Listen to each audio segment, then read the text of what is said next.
हे दृश्य आपण पाहतोय, पुण्यातली ही सगळी दृश्य आहेत। शरद पवार हे आंदोलनस्थळी दाखल झाले आहेत। आज तुम्हाला माहिती असेल की महाराष्ट्र बंद महाविकास आघाडीने पुकारला होता, परंतु त्याला हायकोर्टाने स्थगिती दिली, बेकायदेशीर त्याला सांगितलं गेलं आणि त्यानंतर महाविकास आघाडीचे नेते तरी सुद्धा आंदोलनावर ठाम राहिले। पुण्यातून शरद पवार आणि सुप्रिया सुळे हे महाविकास आघाडीच्या आंदोलनामध्ये सहभागी झाले। खुद्द शरद पवार आंदोलनस्थळी दाखल झाल्याचं आपण पाहतोय। तोंडाला काळ्या पट्टी बांधून सगळेजण सहभाग घेणार आहे आंदोलनात। एका प्रकारे मूक आंदोलन हे असणार आहे, परंतु याने सरकारला घेरण्याचा प्रयत्न आहे। बदलापूरमध्ये जी घटना घडली, जे त्या लहान मुलीसोबत दुष्कृत्य घडलं, त्याचा निषेध व्यक्त करण्यासाठी, सरकारकडे लक्ष करण्यासाठी आणि सरकारला जागरूक करण्यासाठीच महाविकास आघाडीनं आंदोलन करण्याचा इशारा दिला होता आणि त्याच पार्श्वभूमीवरती आता स्वतः शरद पवार महाराष्ट्राचेच नाही तर देशातील एक मोठे नेते स्वतः या आंदोलनात सहभागी झाले। त्यामुळे सगळ्याच माध्यमांचा आणि प्रत्येकाचंच या आंदोलनाकडे लक्ष लागलेलं आहे।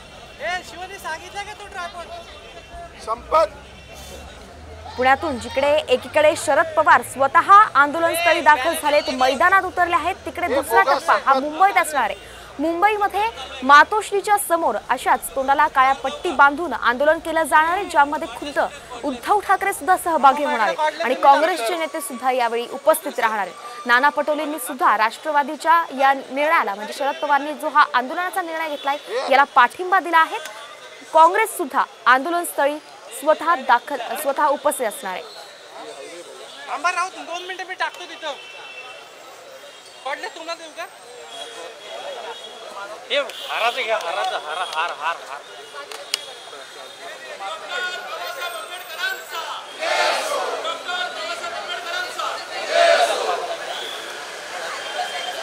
कार्यकर्ते नका येऊ रे डॉक्टर बाबासाहेब आंबेडकरांच्या पुतळ्याला हार अर्पण करून या आंदोलनाला सुरुवात झाल्याचं दिसतंय।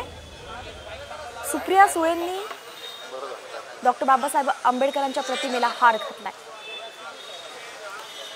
तर या पुतळ्याच्या पायाजवळच आपण पाहिलं, पुतळ्याच्या खालीच शरद पवार आणि इतर राष्ट्रवादीचे नेते सुद्धा बसले आहेत। काहींनी तोंडाला तर काहींनी डोक्याला काळ्या पट्टी बांधल्याचं आपण पाहतो। शरद पवारांनी काळ्या रंगाचं मास्क घातलेलं आहे।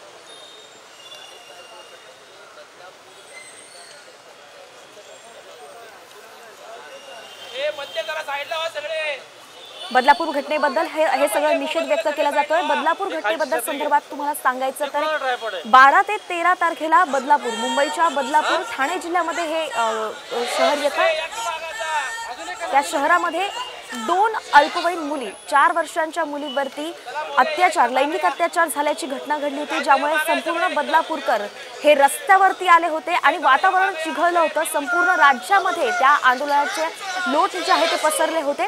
राजकीय लोकांनी सुद्धा मग याची दखल घेतली। आपण पाहिलं की महाविकास आघाडी याबद्दल अत्यंत गंभीर आणि आक्रमक झाली होती। त्याच पार्श्वभूमीवरती आता सरकारला त्यांनी घेरण्याचा हा प्लॅन असल्याचं कळत आहे।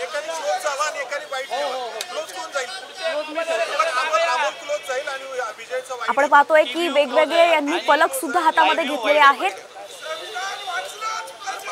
सरकारनं लाडकी बहीण योजना काढली, परंतु सुरक्षित बहीण योजना काढा असे फलक त्या दिवशी झळकले होते।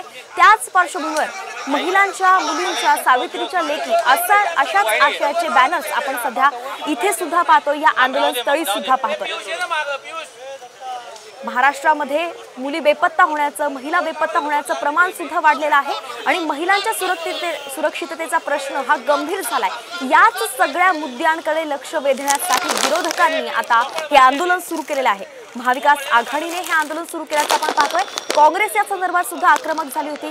1-2 दिवसापूर्वीच काँग्रेसनं स्वतः रस्त्यावरती उतरत मंत्रालय परिसर गाठला होता। त्यावेळी स्वतः विरोधी पक्षनेते विजय वडेट्टीवारांच्या नेतृत्वात आणि वर्षा गायकवाड यांच्या नेतृत्वामध्ये ते आंदोलन झालं होतं। त्यानंतर आता महाराष्ट्र बंदची हाक देण्यात आली होती। या संदर्भात उद्धव ठाकरेंनी आणि शरद पवारांनी खुद्द स्वतः काल पत्रकार परिषद घेत त्याबद्दलची माहिती दिली होती। आज जर बंद झाला असता तर दुपारी 2 वाजेपर्यंत तो बंद होणार होता, मात्र राज्य सरकारने त्या संदर्भातली एक याचिका, त्या विरोधातली याचिका दाखल केली होती आणि त्यानुसार आंदोलन स्थगित झाल्यामुळे बंद स्थगित झाल्यामुळे आज आंदोलन होत आहे।